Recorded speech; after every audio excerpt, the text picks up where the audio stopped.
notch. Yeah, right, exactly. Just pining for a defamation suit. Well, we're going to take a break. When we come back, no, we're not. T.J. Miller. I am going to continue off air. He will, but he's going to figure out a way to work Anthony Jeselnik into some sort of anti-Semitism scandal as well. that I will not touch. That's coming. That I will not touch. There is a line. He's at Cobb's. Come on back. I'm so excited.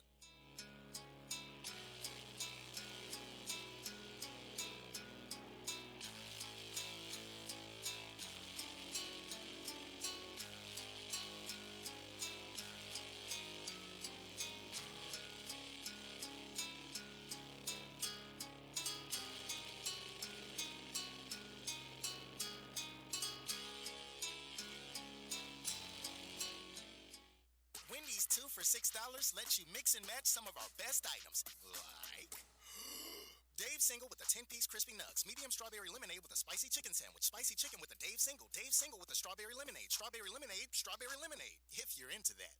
Chicken Sam, crispy nugs, strawberry lemonade, Dave's, nugs, Sam. Whew. Pick what you want at a price you want. Choose wisely. Choose Wendy's 2 for $6. For a limited time, price and participation may vary at U.S. Wendy's. On the card only. Single item at regular price.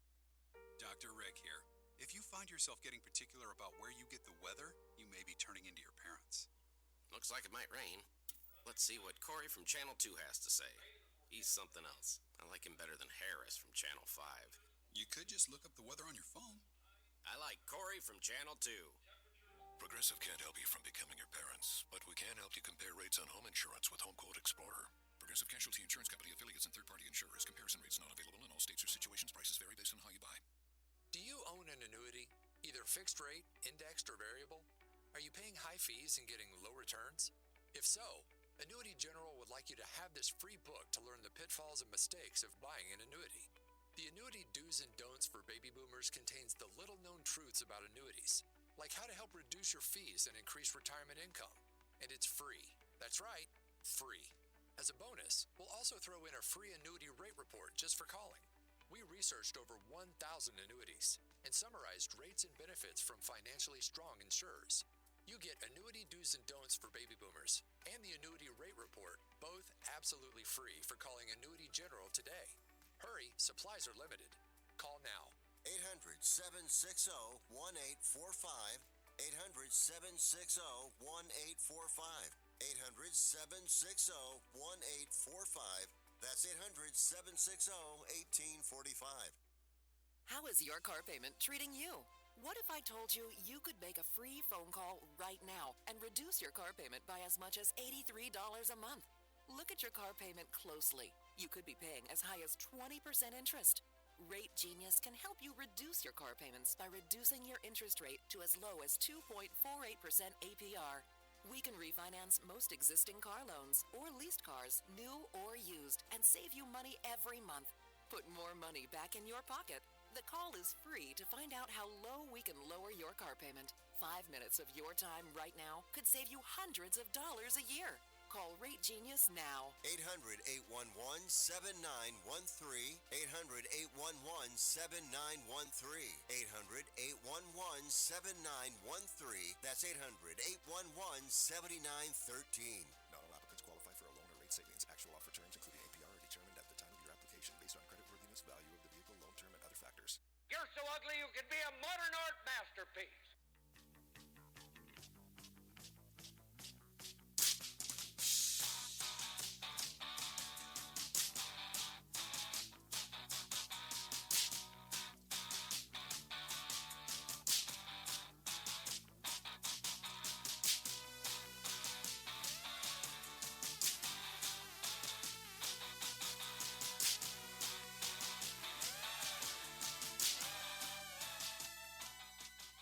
I'm 33% sure Rick Tittle is the father of my child, but I'm 100% sure Rick Tittle is a jackass. All right, we're quite fortunate to have... Titillating. That's right, a little tittle here. Rick Tittle with T.J. Miller. He's at Cobb's Comedy Club down here on Columbus and Street. You're right, we did talk about Dear Jonah.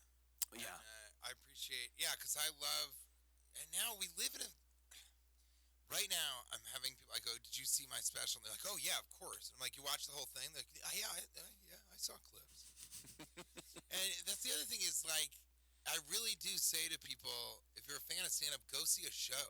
Mm-hmm. Like, everybody loves seeing clips online or seeing, like, go and see a show. There's nothing I like more than people coming up to me after a show and going, man, that was so great. And I'll go, have you seen a lot of stand-up? They're like, yeah. And I go, have you seen live stand-up? They go, no.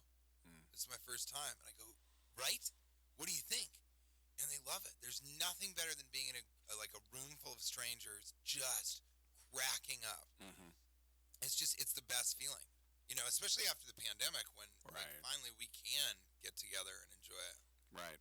And I was going to make a point about crowd work because there are guys like Rick Ingram who just are masters at crowd work. But anyway, I was at Gotham last year. This guy came out. I don't remember who it was. Anthony Jeselnik. It was kind of a light night. My friend Louis Katz was the headliner that night. Oh, he's offense. Yeah, funny. no offense to him, but he was the headliner. And the guy comes out, the host. He goes around the room, and he asks every single person, "What do you do for a living? And how about you? And how about you?" And we're getting on like the 30th person. And I was like, this guy doesn't have any jokes. And how about you? And what do you do? And what do you do? And so he got to me and he goes, "Sir, will you smile tonight?" And I realized I'm not the show, so I just kind of chuckled. But what I wanted to say is, maybe if you write a joke, this is Gotham. This is a real club. What is it, the Mazzilli Brothers, whatever? Yeah. This is a real club. You can't come out here and mail it in like this. So funny. I had that experience a while ago where I said, you think you'll have a good time? Yeah, as soon as you're funny. Something like that. I forget what I said, but it was something like, God, you would be such a great partner in any relationship. You know? And then I went off on that. But I mean, you know, you're right. It's like you do.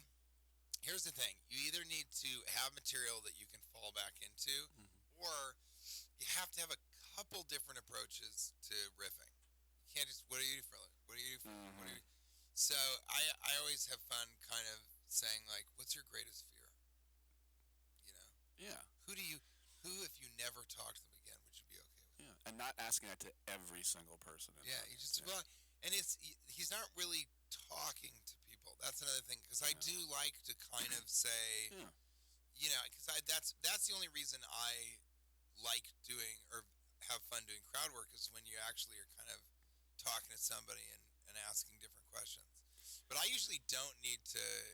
I mean, I'll come out and kind of talk to the audience, but it's only a matter of time before some idiot yells something at me, and then it's like we're off to the races. You know, then it's like what? And that's the other thing. I think it's really funny when somebody will say something. What'd you say? And they're like, oh, what?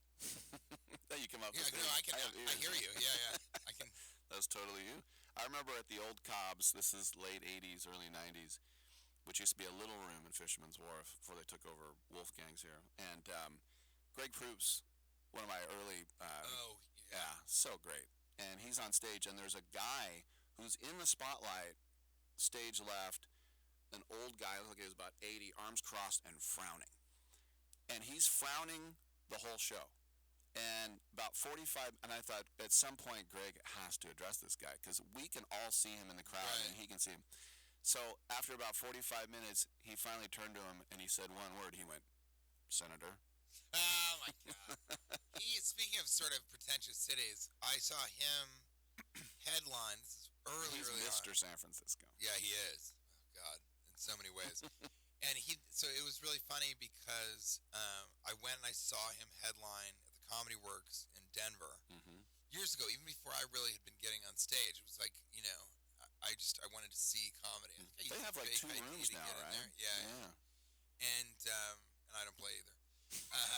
And so I went, I saw him, and he just opened with like 10 minutes. It was hilarious about Denver. He was making fun of Denver, and he's such a good improviser. And then some guy in the audience, he waited for like a pause, and he goes, "Quit making fun of Denver." Like so clearly. And he was like, "You idiots, I spent the time, this is flattery. I'm being flattering by sincerely mocking you guys." And he kind of finished saying that, and then there's silence, and then the same guy goes, "Yeah, but quit it." I used to work with this guy from Denver, and he had kind of a chip on his shoulder, and he'd always say, there's more sunny days in Denver than L.A. Yeah, in Florida. Or yeah, and they're like, well, what's the temperature? He's like, what? I go, well, if it's 8 degrees and sunny, does that count as a warm day? He's like, it's sunny. Yeah, the sun's out. Yeah, and he said, sun's out, gloves on. right. He said, I used to work at the Cherry Creek Mall at the McDonald's, and I was the grimace. And they would walk me around the mall, and kids would kick me in the crotch. I go, that sounds maybe like the worst job I've ever heard of. It's easy to grimace when you're getting kicked in the nuts. There it is. There it is. There it is. So I also See wanted Cobb's Comedy Club tonight. Loved our guest here, T.J. Miller in Silicon Valley, as Ehrlich Bachman with the Aviato. But love, and I just got through watching every episode again of Crashing. Yeah. Because Pete Holmes, Dove Davidoff, Amy Lee, Rachel, Big J, they've all been in here with me. So I kind of feel like, you know, they're not my friends. They're like people I kind of know, right? And so it's so cool to see that show. Well, you know, and yes, so cool. But it's really interesting. So a lot of people are really nice to me about what I did on the show. Kind of, you know, because it's such a You're very very irreverent being yourself. Yeah, but I always think about how it's so strange. We were talking about Judd Apatow off air, but I do think about sometimes because Dov Davidoff played Dustin Chafin, who's the comic that I tour with, and is hysterical. He's so funny. He's got a great podcast. I'll leave you with this, and you should check it out if you're a comedy fan, especially. And he and I talk about how it's such a weird show because he was sort of trying to make fun of all of us, and I don't think we got that at first. And I think Judd Apatow was also. But he sort of, I had fun with it and kind of played a hyperbolic version of myself. But he was sort of making fun of me as if all I kind of wanted was to party on the road, and I was this like catchphrase, like TV comic or something. And, you know, the great irony is kind of that's what he is. You know? Judd or Dove? No, Pete.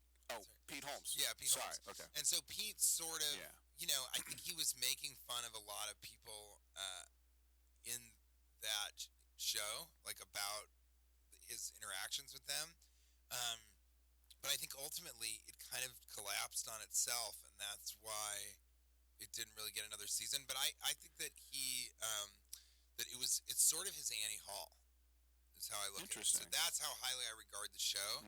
But I think it's very funny that people, because I look at it now and I'm like, well, that's not really an accurate representation of me. But people come up to me and they're like, yeah, you were so funny in that. You know, you set the couch on fire and the yard sale and all. Did all of it. But I really, you know, and it is true that I had like clocks all over my. You did? Yeah. Because I really went. Yeah, and it's true. Also, when he met me, it's like I was that. Then I was really crazy. Because at that time when we met, I didn't know that I had an AVM. I hadn't yet had this brain surgery. I kind of didn't understand as much about myself as I do now. So there is you know, on the other hand, I look at that and I was like, yeah, I was that crazy. The other thing about that too is that show, you know, it I never really knew what barking was until then. Yeah, but then my buddy Dustin says it's so funny that, yeah, he's barking, he's doing all that, but Sarah Silverman would never invite somebody to stay at their house. It was like kind of this Steve like Agee. bizarro, right. Yeah, but it was, I mean, you know, it's so, and he did, we would talk, and he would be barking. So I was still in Chicago, or by that time I'd made it to Los Angeles and was on television, I forget, but I would talk to him, and he would be barking. So it'd be, you know, I mean, 11 p.m., freezing cold in January in New York City. Like, and we'd be talking about comedy, and he'd be like, well, you know, the thing is yesterday, comedy show, what, 2-for-1 tickets, 2-for-1 tickets. I just, you know, I think right now my wife and I are on a different page in terms of, comedy show, 2 tickets, 2 for the price. Jerry Seinfeld. 2 for the price of 1. Right, exactly. Comics like Dave Chappelle and Colin Quinn. No? Yeah. Anyway, I just don't think she's really supporting the fact that I have to do shows, otherwise I'm never... Comedy? Oh, I already talked to you guys? I'm sorry. All right. You already said no.